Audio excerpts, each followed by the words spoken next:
presented by Mathri Express Music.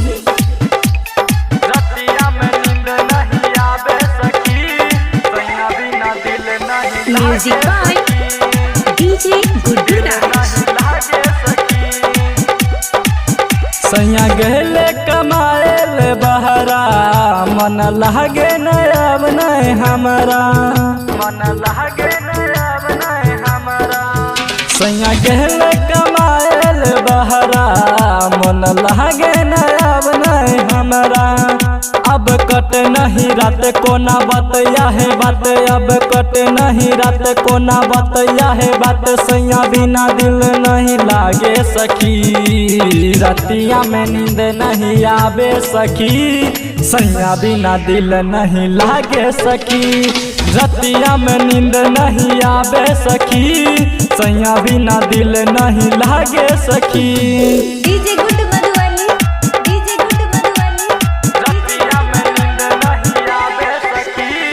सैया बिना दिल नहीं लागे सखी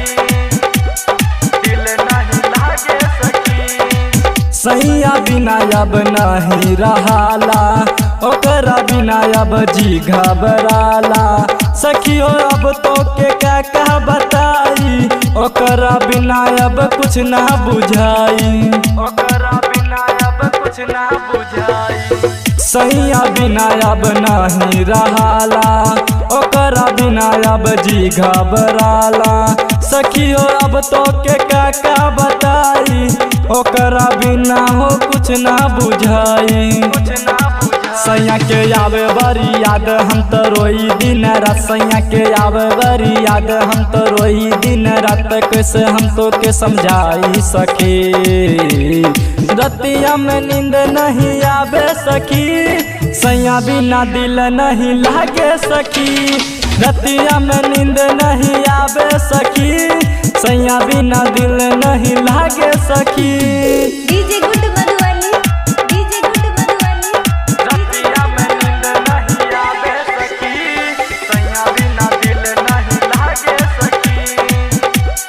दिल नहीं लागे सखी असलम में छोरा तो के सब कुछ बताई सखी तोहरा के समझ ना आई अब सारे अनसू के कुछ ना बतैया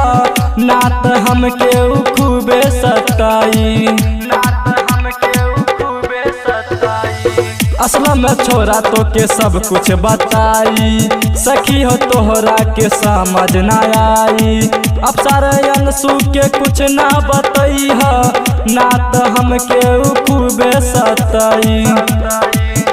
अब चल जाइए घर सब कुछ भइल अभर अब चल जाइए घर सब कुछ भइल अभर अब तो के कैसे बताई सखी सैया बिना दिल नहीं लागे सखी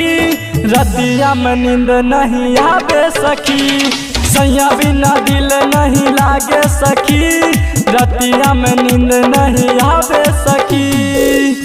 खुशी रिकॉर्डिंग स्टूडियो बलुआहा।